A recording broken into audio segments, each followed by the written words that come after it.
So a couple of words I want to share just about our speaker, and the idea that some people are wired differently. It is a simple one, but it's very powerful in the workplace context, because while most of us think that we value diversity of thought, we also tend to design workplaces that quietly reward people who think in a very similar way. Everyone agree? See Hendrik's taking notes.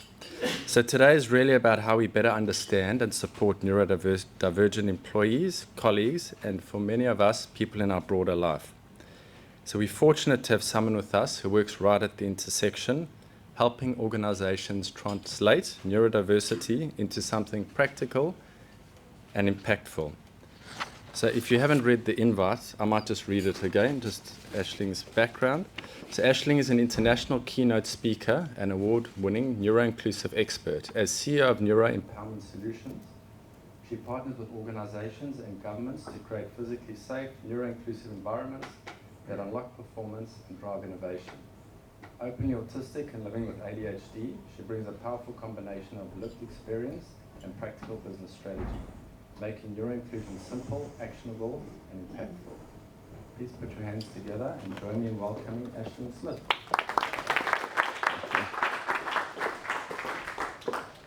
Thank you so much. It's lovely to be here. I don't know if I need this, but maybe I do. You can let me know if I'm not projecting enough through the room. It's a real honour to be here today. Thank you to Michelle and to the team for making me feel so welcome. And to you all, I hope that you enjoy today's session. If there's something particular that you would like to, as I say, gain from today's session, if you have a burning question or, I'd like to know a little bit more about this. My time is short. We have, I think, about 20 to 30 minutes for this delivery, which could be 20 to 30 hours worth of content, really. So I've tried to condense it so that we can touch on family, we can touch on the workplace, and then I'll field questions afterwards if anything specific comes up for you. So I will be bringing up the Mentimeter throughout, just because it's kind of like my icebreaker. Because I work with neurodivergent people and teams, not everybody wants to share. Not everybody wants to write the comment that they have or the question into the Teams chat, or unmute themselves or stand up amongst their peers. So when you use technology like this that allows people to share what they want anonymously, it really is a very small effort in being inclusive. And there are little things like that we can do. I'll come back to this a little bit later on, because as I move through the slides, you won't be able to go back, but I'll bring it back around before we finish. I'd like to begin by acknowledging the traditional owners of the lands that we are on today, the storytellers, the original storytellers of Australia. I am, as an Irish person, if you haven't guessed already with my name and my accent, I just got my citizenship last month, and I'm so grateful. It took me 16 years to get my citizenship because I've got ADHD, so I don't like doing paperwork, and it's quite hard. My lawyer actually, she was like, I just didn't know if it was ever going to happen, Aisling, but I've never worked with a client for 9 years. But immigration is usually a little bit quicker than that. But there are things that are difficult when you're neurodivergent. But transitioning to new countries, change. Something about Australia feels like home. And I think it's because of what the Indigenous people have created, or what they originally created in this land, that welcomes so many people from so many places. So I'd like to share my gratitude and respect, and to any Indigenous or Torres Strait Islanders who are here with us today, thank you, and welcome to today's session. So I was kind of thinking 45 minutes, but that's including the Q&A at the end. What you will gain from today: clarity, understanding around what neurodiversity is. What does it look like in the workplace? How does it show up every day? And at home, how can we support our children How can we support our nieces and our nephews and the children of our friends and family? Noticing strengths before we only go to look for the performance improvement plans. I coach a number of neurodivergent people around many, many different organizations in Australia who are brilliant. But they come to me because they're crippled with anxiety because they're in the middle of a performance improvement plan. And nothing that they're doing well is being seen because it's being overshadowed by the things that they're not doing so well. So we'll talk a little bit about that. And I'll finish up by providing some support, some ideas as to how you can support people. And you know, most supports are free. It just makes life a little bit easier for people. It's about being a little bit more human in a world that's becoming more technology focused and more focused on AI. I do believe that the leaders of the future are the ones who lead with heart and connect with people in a way. So there's no diagnosing going on, but you might find, oh, that feels a little bit interesting. So another QR code for you to scan, if you would, please. This gives you an opportunity to share your thoughts. I shared this before most of the presentations, lunch and learns, etc., that I do, because it's really interesting to hear the diversity of thought in a room. A lot of us have misconceptions when it comes to what neurodiversity is or how it shows up. And a lot of us, you know, kind of think it goes this way when it goes this way. But what's really lovely about the word cloud is when more people say the same word, it pops up bigger. But we can also get an understanding of the diversity of thought in the room. And that's what's beautiful about being human, is that diversity of thought, that connection, who we are, what we know about ourselves. So what have we got? Superpowers, specialism, challenges, challenging, absolutely, creative, different thinking, divergent, different abilities, brilliant, unique, biodiversity. I love that. I do like, and when I will move on to the next one, because this gives us a bit more of an insight, and I know some of you have already shared in some of our brief conversations what your connection is to the topic today. Now, as you can imagine, I run these kind of sessions in businesses and organizations where I might have 100 or even 1,000 sometimes employees who are on a Zoom or on a Teams call with me. And it's baffling statistics for a company to find when they see that 50 of the people on the call identify as neurodivergent and they didn't know. Or they manage or they work with somebody, but it also helps me to know, do I go more in this way or do I go more in this way for when I'm sharing? We've got a very balanced. I'll give you another moment with that.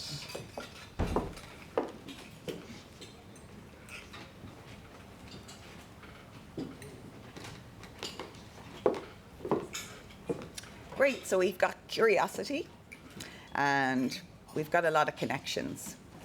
So I know everyone hasn't had the chance to, but I'll keep moving on. You've heard my bio.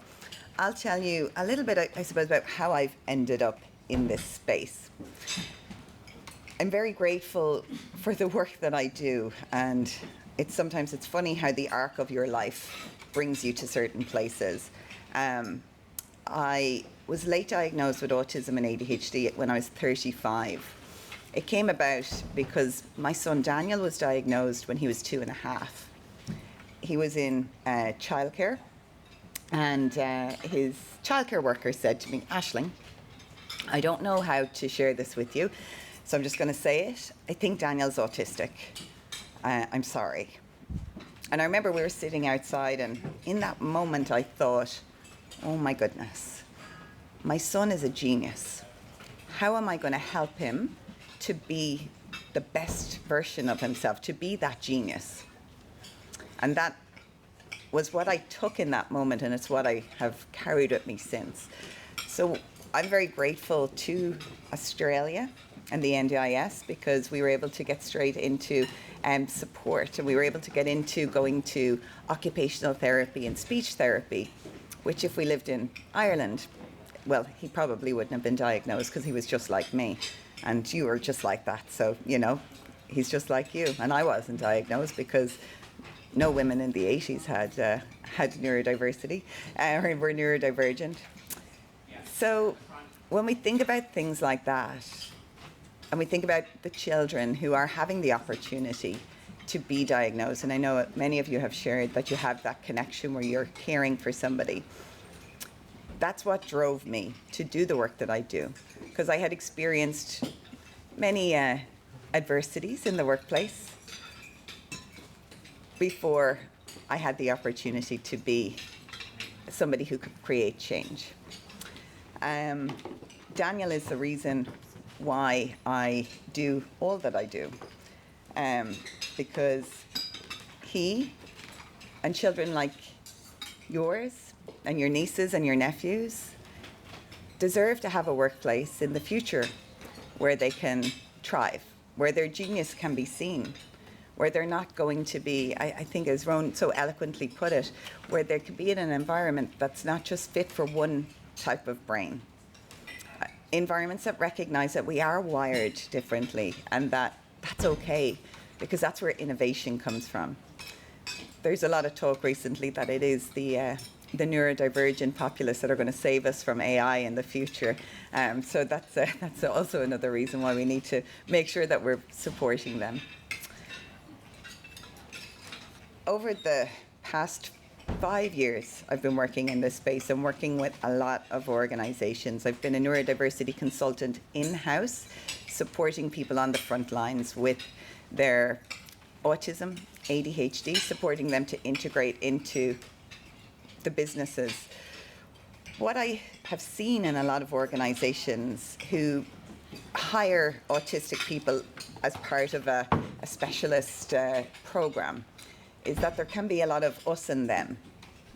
And there's, oh yes, the autistic people on the program. It's wonderful because there's a huge amount, it's a huge percentage, I think it's 34% of autistic adults are unemployed. So we do need to bring more of these amazing brains to the table.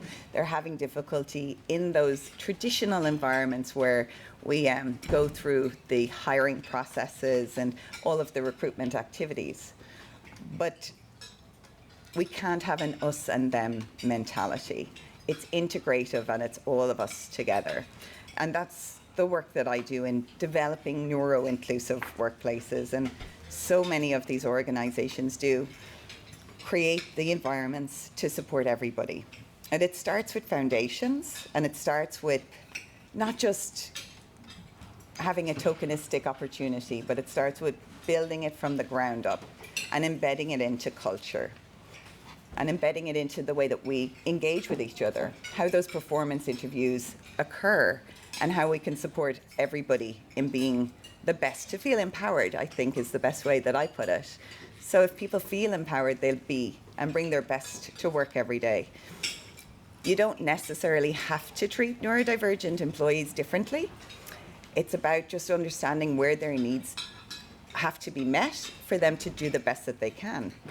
But many employees are the same, that they need to have their needs met in different ways. So I developed the 7 pillars of workplace neuroinclusion to ensure that all of the elements of workplaces were being supported in those different ways. You're going to get a snapshot of some of those. And I would invite you to think of this quote. If perhaps you came in thinking, oh yes, autism, like Rain Man, yes. Or if you thought about the Big Bang Theory, Sheldon Cooper, that's one that I get more of nowadays. But sometimes we do think that way. And I know that I thought many things before my son received his diagnosis, and then I subsequently received mine. And I always go back to Dr. Wayne Dyer, because when you change the way you look at things, the things you look at change. And when we only see bad behavior or unacceptable forms of communication or ways that people do things differently to how they should be done, or the way that we normally do things around here. If we can bring this to mind, to think about how we can change the way that we see things. Because there are many misconceptions that people have around neurodiversity. A lot of people focus with the word neurodiversity on autism, whereas the neurodivergent umbrella encompasses many, many different neurotypes, which I'll share with you in a moment. A lot of people in workplaces won't disclose. When I worked as a consultant, I was interviewing managers from all levels of these multinational organizations, and they would share with me in confidence, yeah, I've got Asperger's, I was diagnosed, but I'm keeping it quiet. I'm not going to share with anyone here because I don't want them to treat me differently. And that's coming from people who are 50, 55, who are very well established in organizations but don't want to be treated differently, don't want to be looked at with pity. Because when we do that, we overlook the unique strengths. Now, I'm not saying that anybody in this room would think that way, but unfortunately there are, which is why it's important to change the biases, to remove the misconceptions. And when we overhear people saying things like, we're all on the spectrum, or sure, everyone has ADHD nowadays, well, it's about removing those kind of perceptions, because when somebody discloses and shares with you that they are, it's a big deal. And they've gone through a lot. They've had to unpack an awful lot in their lives to realise that diagnosis. It's not about jumping on a bandwagon just for the fun of it. If you've received an official diagnosis, there's a lot that you go through to do that. There are many different areas within neurodivergence, so we don't have time to go through them all, but I just want you to think about misconceptions and perhaps, as we say, change the way that you look at them. Somebody mentioned biodiversity before, and I love that, because what biodiversity is for plants, it's essentially what neurodiversity is for the human brains. We are all neurodiverse. Everyone in this room is neurodiverse because we all have a diversity of brains. As Anthony would say, we're all wired differently, to the name of this talk. But then we kind of split into two groups. Now, there's the neurotypical, those whom society has been built to support. And we have neurodivergent, who diverge from societal expectations, essentially. Now, a lot of people don't like to use the word neurotypical because people would like to say, well, there's no typical way of thinking or doing or being, but what's important to know about neurodivergent individuals is that it's not just a brain wiring that's different. It's something that impacts you from the top of your head to the balls of your feet. It goes to your fingers and it goes through every element of your body because it runs through your nervous system. And it can cause complete shutdown, which is why in some instances it's a whole body physical response that we have to certain stimulus or sensory environments or different events that occur in our lives. And the statistics show that 1 in 5 people are neurodivergent. When I started this work 5 years ago, the statistic was 1 in 7. So my slide said 1 in 7. As time has gone through, it's changed, and this is based upon approximations because there are many undiagnosed people who identify. There are many people who cannot afford to have diagnosis, and of course there are many misdiagnosed adults in the world. I speak to people all the time, and I had a 65-year-old lady, a grandmother, who was diagnosed, and finally, she said, I finally know who I am, because her grandson was diagnosed, and then her son was diagnosed, and he said, well, Mum, it's genetic, so I think it's coming from you. And she was an engineer, had worked all her life, and she was like, well, I was just tough, and she was tough. but she had to work through it. But having that diagnosis at 65, she just felt complete because she felt as though something that was missing was finally seen. Now, when I was diagnosed, I told my family because I'm like, isn't this interesting? Mammy, I think that, you might have a little bit of autism. There's quite a lot in your family. And Daddy, you're 80 and you're still working. So I think that maybe the ADHD comes from you. And my mum said to me, which I think is funny, she's like, oh, well, you must be just very low on the spectrum because you don't look autistic and you don't, you were one of my easiest children. And I'm like, yes, I learned to mask very early on because you told me what to do and I followed instructions because we're very good at following instructions and following what is expected because we like to do that. And if you get instructions or you have neurodivergent employees, giving specific instructions will ensure that they do really good work. It's the one thing that people ask me for. I just wish my manager would give me exactly what they want me to do in a written list. But we have different processing, different strengths, different support needs. We don't say, high needs, or we don't say, high on more autistic or less autistic or whatever. It really comes down to support needs. Some days I might need more support needs. Some days I don't need any at all. And it's different for everyone. They say if you've met one autistic person, you've met one. That the experience is very different. Now, it's beautiful growing up with a child who knows who he is as an autistic person because he will say to me, Mammy, does your brain do this? And does your brain, do you ever have this kind of a feeling? And when he starts to talk to me about specifics that's going on for him in his brain, in his life, it really opens it up to me to think about, wow, yes, actually I do. But I've suppressed so much of what's going on inside myself. But it's through the eyes of a child that you can really see things beautifully. But you can see with the spiky profile, depending on the stimulus response, it can occur through anything. Emotional dysregulation. It can be through the environment being too bright or too noisy or too cold or too warm or the smells are too strong. Or maybe I feel dysregulated. I feel we kind of talk about having spidey senses that we can sense if are in a hostile environment. When Daniel has had teachers throughout his career, he's 10, but throughout his life, the ones that had difficulty with him were the ones who didn't have that kind of love, who didn't show him heart, that we couldn't feel that sense of warmth. And I see it with managers in the workplace too.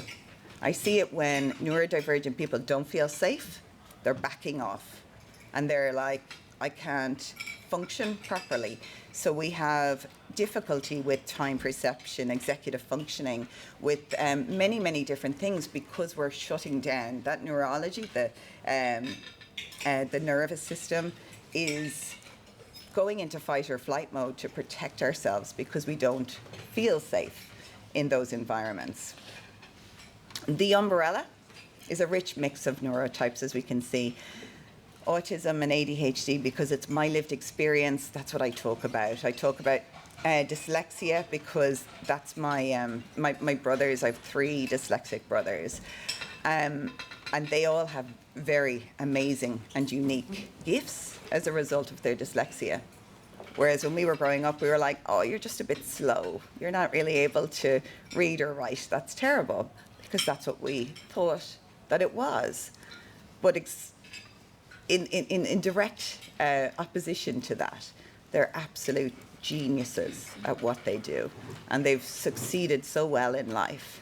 But if we took what they were prescribed in school, well, they wouldn't have done very well because they would have been programmed with the belief that they wouldn't do or wouldn't be capable of much. The most common neurotypes in the workplace, I speak about this because this is research that's been done by Birkbeck University. This one goes back to 2024. I'm working with the University of Melbourne to do one in Australia now, which is so exciting because we don't have these statistics in Australia, and we need our own statistics. We don't need to go by the UK.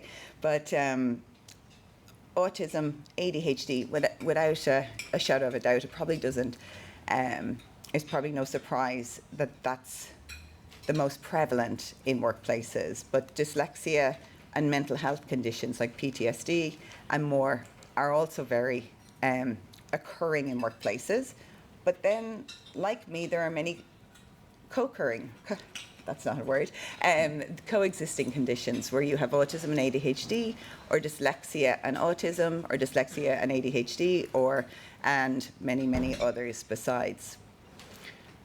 People often say to me, how do I know? How do I know if I've got somebody in my team who's neurodivergent? I'll say, well, I would say, why? They're like, well, just so I can, find out. I'm like, don't go on a witch hunt. Nobody wants to be found out. If they feel safe, they will share with you.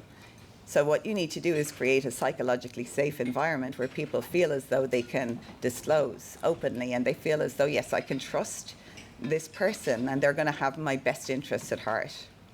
But there are clues. There are clues that will give you a nod towards, yes, that could be autism, that could be ADHD, and there are strengths, but also with those strengths there are challenges, because you can't get the good without the bad. And the challenges come because of the environment. It's always the environment that creates the challenges. And quite often there are more and more late diagnosed women who are receiving diagnoses in, I suppose, years, in the menopause years, and hormonal fluctuation and shifting is causing that. And it also, as I call it, the spinning plates theory, because they're spinning so many different plates and they're doing so many things that suddenly the plates then start to fall. And it's about understanding how can we support the strengths. It's not about suppressing the challenges. If we can identify the challenges, we can create supports to do that.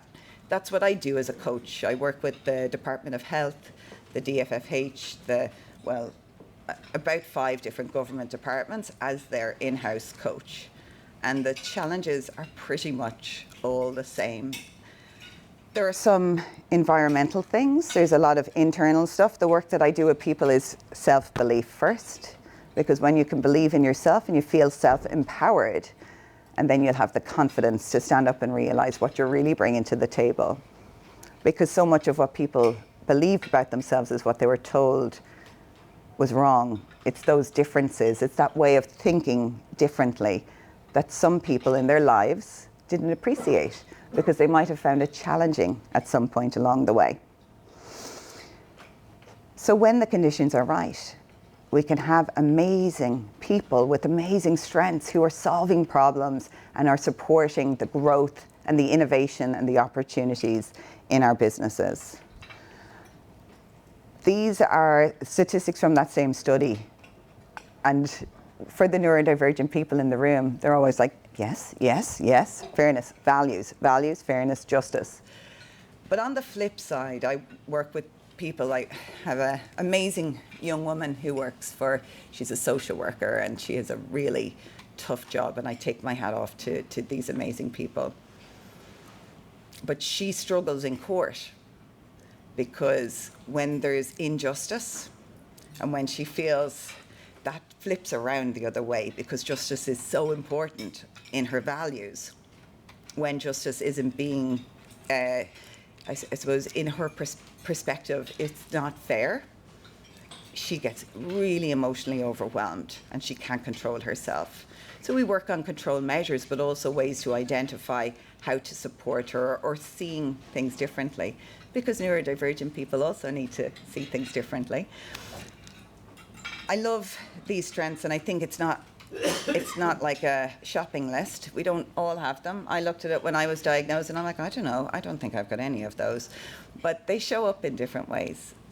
I suppose recognize patterns of people I recognize patterns in businesses and organizations and can, as I say, plug the holes in the leaky buckets with understanding how people can really fit and support in those areas.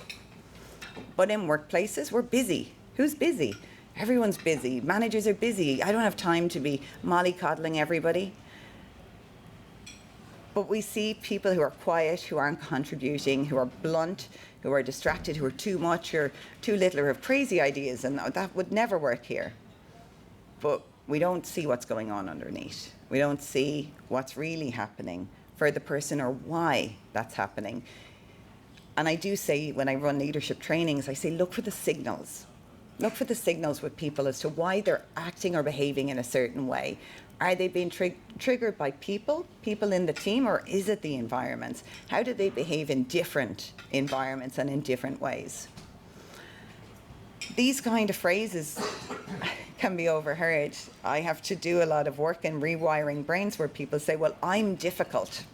I've been told I'm difficult, so I'm just difficult. I believe it. And I'm like, well, why? Let's go back. Let's look for the evidence. Let's look for the evidence. And we have to see, is it the person that you were difficult for, or was it something else? Or throw away phrases like they should know. We can should all over ourselves in workplaces, but there is no should, because we need to be able to explain. We need to be able to understand there are unwritten rules. And if you think that somebody should know something, maybe just give them just an insight into what they should know, because maybe they didn't get the memo. One of the things that neurodivergent people say to me is, Aisling, I feel like I've been going through life without the operating manual, that everybody else knows how to work this system and I don't. I'm like, yeah, flying by the seat of our pants, just trying to get through. And some people do well, and some people struggle. So what we can do is not should or expect that they should or know or do things in a certain way, but actually support people in the knowing, in sharing the knowledge that you have, and seeing being wired differently as a benefit. Triggers as little as emails that are vague or have too much information can cause a shutdown or a defense response. Fight, flight, freeze, or fawn. These are the most common responses that I see in everybody. It can be the overwhelm, it can be the coffee and cupcake morning, it can be just the engagement or trying to engage in a meeting. There's an expectation sometimes that if you can do that, then you should be able to do this. I often joke and say, I was talking to Michelle earlier on about, doing anything with finances and stuff. I struggle, but I'll stand on stage in front of 10,000 people and run a keynote or talk, no problem. I'll spend all night developing slides and putting things together, but something as simple as you just need to do this. That's all you have to do. Unless you're holding my hand to do it, sometimes it's just too hard. So what we all feel as though because you're capable of doing this, you should be able to do that. We just need to get down and talk to the person and see, because masking is something that people are doing. They're putting on the facade to say, I'm professional, I'm polite, I can show up as you want me to. But masking bears a very heavy weight. And people become burnt out and exhausted because they're trying to overthink everything that's happening. And then there's the disclosure dilemma, which is people will just gauge where they're at with you. They're wondering if they're going to have the opportunity for a promotion. If they tell you, are you going to treat them differently? What is it going to be like for them? But sometimes disclosure only comes when it's a HR situation where people are at that point of, oh my God, I'm going to be fired. I'm going to have to tell them. And then people say, oh, you're just making it up. You're just making it up because of this, and you're just pretending. But the reality is that they were just trying to survive. But then the weight of the mask and the fawning and the flight and the sensory overwhelm and all of the other things became too much. And they didn't feel safe to share in the first place before it got to that point. And all of these things are the compounding challenges that people deal with in the workplace. And it can be as simple as just organizing your day. It can be as simple as just putting things into the calendar. Just being the word that we need to remove, and to be able to support people through the things that they may find to be difficult that we think are really easy. And the same goes for our children. Surely you can just do that. Well, let's work through it. What makes it easy for you? I learned so much from my son. I know we're running out of time, so I need to speed it up. I'm getting into too much. I do want to talk about the cost, because the cost is human and it is financial. And when I throw this out there, people, they love, for the CFOs in the room, anybody involved, you just want some numbers. So this is based on, I suppose, how many people are working in Australia. This is the Victorian lens, but if I go through here, the hidden cost of exclusion, we're looking at a productivity loss of about $27,000 per employee based on an average wage of $88,000. That's the median wage in Australia. There is 11%, in the last census, 11% of full-time Australian employees identified as neurodivergent. Multiple studies have shown that when neurodivergent individuals are experiencing what I've just shared with you in workplaces where they don't feel safe and they don't feel supported, productivity drops by 30%. So that's a 30% productivity drop cost. When we multiply that across all 11% of Australian neurodivergent workers, now that's just saying that and I'm not trying to say this is the cost, but the pendulum swings both ways, that if this is what's leaking out of the Australian, the productivity leak, it could go the other way. And we could improve our productivity if we created environments that were safer, that people could be the best version of themselves. I have never met one neurodivergent person who goes to work to do a bad job. They want to do the best that they can. Everybody does. They want to get the dopamine hit. They want to get that feeling and that sense of reward that, yes, I'm doing a good job. I'm worth something, because they've been told for a lot of their lives that they're not. So to feel as though they're contributing, it means so much. So how can we support? Just to create those environments, it doesn't take much. Communication, engaging with people, how we speak to people, flexibility. It doesn't have to be hard. I do my best research and deep diving work between 11 p.m. and 3 a.m. And I spend my days talking, running events like this, or working with clients. But nighttime is when I go deep. But I couldn't do that in the day. Maybe your employees can't either, and that's why they can't focus. So is there flexibility? Maybe they don't even know that themselves, where they can work best with regard to their circadian rhythm. But when we talk to people and we understand what they need, well, that's the first step, because it helps us to build those psychologically safe workplaces. When leaders model vulnerability and come with their heart in their hand and say, hey, I struggle with this, it means that you're not 100% perfect. It means that the reality is that you're a real person too. And when people see that rawness, that realness, it really does help them to share, to open up, and to be the best version of themselves, so that that's what you're getting. You're not getting someone who's masking and suppressing all of their traits just to try and fit in and do what you need them to do. And that is very important in Victoria, but all over. It's clarity, it's the environment, it's looking at flexibility, it's trust. Trust is Maslow's hierarchy of needs. It's a fundamental human need. To be able to trust the people that you work with, it comes through communication, connection, and being able to talk to people and just say the right things. How would you like to receive feedback? How can I best support you? How do you like to work best? Do you want to add your perspective later or now? We all think differently. We're all wired differently. How do you feel as though you're wired, and how does that support you here? The same goes for people at home as it does in the workplace. My mother often rings me. My nephew lives with her, who's also autistic, and he's doing his junior cert in Ireland, which is like 16-year-old exams halfway through secondary school. And she said, oh, he's not studying, he's not doing this. And I'm like, don't be telling him all the things that he's not doing, Mammy. Just tell him he's brilliant, he's very intelligent. I said, but if you put pressure on him, he's going to start to doubt himself, and then he'll panic when he goes into the exams and he'll freeze. So just tell him he's got it, he knows it. If he wants to refresh himself, just to stay clear with everything, that's fine, but just support him. Don't suppress him. Don't tell him he needs to be doing this, he needs to be doing that. Help to lift him. Have curiosity, don't judge. Make sure that children are regulated in the same way that, we get dysregulated in the workplace where we might, shout at somebody or say something negative. We want to be able to support people to be the best that they can be at home.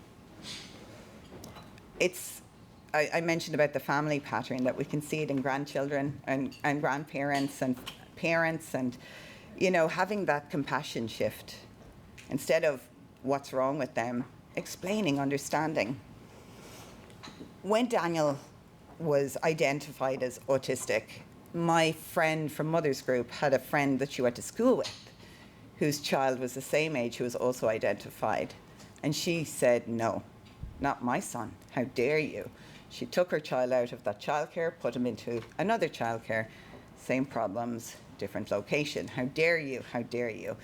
Child is 10, has been expelled from 2 different schools.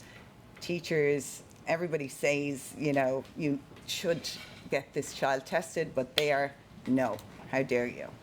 The best thing I ever did was believe in who my son was. If it turned out that he wasn't, I'm like, well, we had early intervention support to help him to be brilliant, and it has, and it's helped me. And I'm so grateful, because my life would be different, but it's the understanding, and it's the compassion, and it's meeting people where they're at, not where you expect them to be, or we hope them to be, because they will. So Daniel has had a journey. When he started his ADHD medication, I didn't start him on it, even though we knew he could. I just said, let's go for a few years without it. His teacher was fabulous, and we went through the process together, and she used to give him these colouring ins to do at school. And this was a week before he started his ADHD medication. This was the week after he started his ADHD medication. When people say to me, I'm not here to advocate for medication or anything like that, but when people say, oh no, they just need they need better parenting, or they need whatever, he doesn't like taking his meds because it ruins his appetite. But I see the focus, and I see his ability to achieve things, because I missed that for so much of my life. I couldn't complete projects. I couldn't do the things that everyone else found so easy.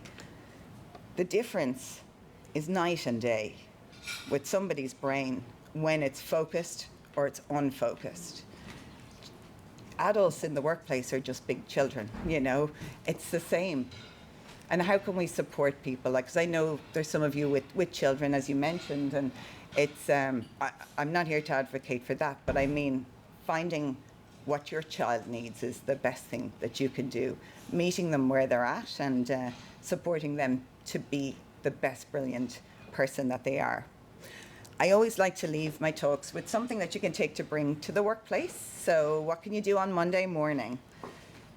Say the obvious out loud. So don't imply X, Y, Z. Don't say, oh, you should know that. Just say it. If you're thinking it, say it. Don't hold back. Give people processing time. Don't expect that everybody does things in the same way. I like to say some people are like a lovely Italian percolator, and the coffee is delicious when it comes out, but it might just take a little bit longer than an espresso machine. Put the key things that you want delivered in writing. Just write it down. Write a list. This, and this. It just makes it easier. I do a lot of work for construction, and I say, if you want me to dig a hole, you need to give me a shovel, and you need to give me a map as to where you want me to dig the hole, how big it needs to be, what you want me to do with the hole, what needs to go into it. Tell me. Don't just say dig a hole and expect me to know what to do. Give people what they need. Don't assume. And then, support people in developing the environments and working within the environments that they need to be the best. I do have a handout, so I've got a QR code later that you can scan, and then you can do an audit. But all of this is in the workbook, and I should go on to the end, where you can share with me now, based on what you've learned, what do you think you could do? One thing, at home or in the workplace, that you can engage with people, or just in community, and you can help people to be their best version.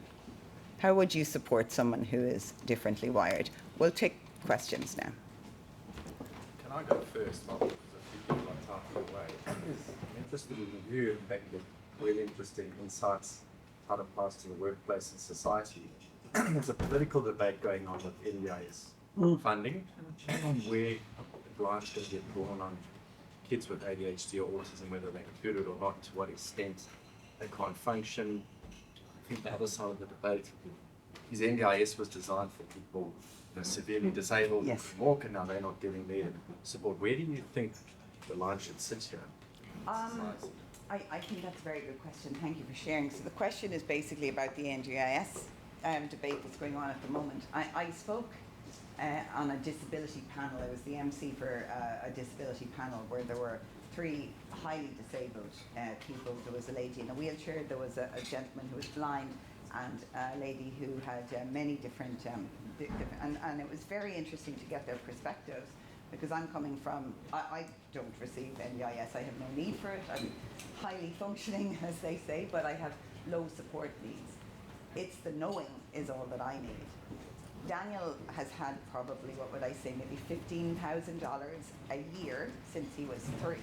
Now that's like $100,000, so $150,000, whatever it might be, that I couldn't afford to pay to support him to be the best version of himself. Now, if that funding was put now, for me, I'm like, we've come a long way, and he's doing great. So I'll continue to support him through psychology. He does psychology through Minecraft, which is phenomenal, and they play games in worlds, and they solve quests based on how the brain functions and emotions, and understanding certain scenarios of things happening, and then how would he deal with that. And they work through things like that. Like for me, that's so invaluable, because he'll come out and he'll talk to me about it. He'll be like, Mommy, did you know this, and this, and that the brain works like this, and the fight and flight and all of those things.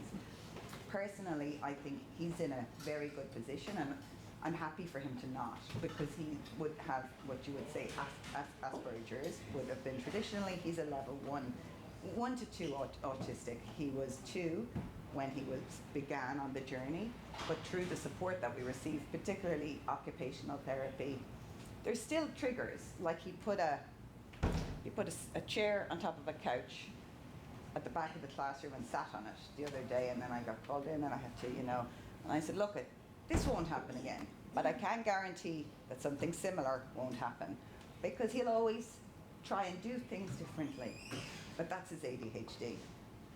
And so with that, there is no funding for ADHD. It's not in the NDIS, which sometimes I feel the ADHD can be more difficult to control and support than the autism.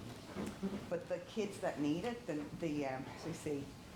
non-speaking, the individuals who require additional supports, like iPads to help them to talk, and people to help them with that, and families who have multiple children and with varying needs, because it's not. Some people say, oh, it's just autism, but it can be autism and a chronic health condition. It can be autism and something else. It can be, we often say it's just the autism, but quite often it's layered, and there's many, many different elements that are impacting a child or an individual, but sometimes we just focus on the one that seems to be known, and we put it down that road. Personally, I don't think that they're going to remove the support completely from everyone, but I think there's a lot of fear, but I can't say. I always say I'm very grateful for the support that I received, because there's very few countries in the world that you can get support like you do in Australia. So, yeah. Yes? I'm just wondering, from a business point of view, and where businesses are trying to really support their employees and create space for them and the help and needs that they have. When we look at legislation, workplace legislation, for example, and yes, I can see the fit in psycho-safety in the workplace and so on. But when you start talking about individuals' needs, and, some people might do their best work out of hours or so on, and then we have, the right to switch off legislation. How are businesses to navigate that? With the person, directly with the person. So the question was, with all of the legislation, which like there's just so much. We're talking in HR, it's like there's a new thing every week. I spoke at the InterEdge Summit a couple of weeks ago, and there were brilliant. Like it was so interesting. The panelists were phenomenal from so many different organisations about what they're doing. Work Safe was one that was like. They have a lot of information on their website. I think that was the thing for me, even because when I design my trainings, I do them in line with legislation so that so you're getting accurate, representation, which is important. The psychosocial is the hardest at the moment because it's new and it's like people can say, oh, I don't feel psychologically safe, and like who are you to say that you do or you don't? I had a small business who raised that with me recently, and I said to them, right, we did a values integration a couple of years ago when I did some work with them in communication. So I said, remember we did the values, let's do the same for psychosocial. Let's identify, because this is a small business, what does psychological safety in the workplace mean to you? Do a Menti, so people don't have to actually say, you can do it and collect the data like this, but share. This is your time to tell me, what is it? What does it mean to you? Do it in your town hall or your team meeting. And what does it feel like to feel psychologically safe? And what does it sound like or look like, or what is it for you? And on the other side, what does it feel like or sound like to not feel psychologically safe? What does that look like? And then let's create like the rules of engagement in our setting, in our business, in our organization, with the right to call people out. Like having your values, your business organization values. If people aren't working in line with those values, if you stand by them, you can call people out and say, well, that's not in line with who we are as an organization or whatever it might be. So that's one way. In other ways, how else can we do it? It's with the individual. You have a right to switch off, but would you prefer to be switched off at between 9 a.m. and 11 a.m. because you like to sleep in, because you like to work at night? I had this in IBM a few years ago. I had a guy who he didn't want to disclose that he was autistic and he had ADHD. He would work all night, he'd work on these projects, and he was doing a great job, but he was a consultant, so he was working out from them to somebody else. And they were cracking it because he wasn't at the 9 a.m. stand-ups. But he had done the work overnight, and the work that he had delivered was there. And so I had to kind of step in, and I used the values of the company that he worked in because I'm like, how can I, this is tricky, without disclosing, how do I work around it? So we were able to allow him to have the work, but what we did was we got him to do a little video when he completed the work, or a voiceover, because he didn't like being on the camera, to say, this is what I've done, exactly what he would have done in the stand-up. And then presented it in that way. So there are ways and means around that you can work around. It's not about giving people like all of these allowances that other people can't receive. It's about giving people the shovel to dig a hole, if that's what you need. Maybe you need a digger.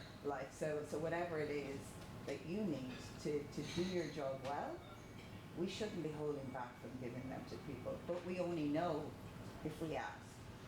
Now, sometimes the person might be like, oh, I don't know. I'm not sure, I'm afraid to ask. I don't know, I'm fine. But that's where you step in and say, I know if there's something why don't we work through it together?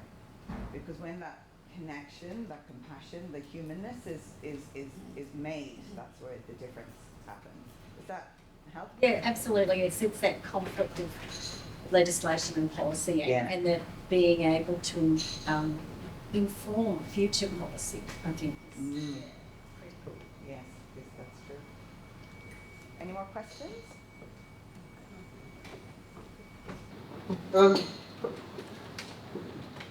We don't like using the term Asperger's syndrome anymore because Dr. Asperger wasn't implemented Yes. with that. Where do those people fit in to what you're talking On about? the spectrum? And if you would, when you give your answer, I'll give you an example of why I'm asking the question. Sure.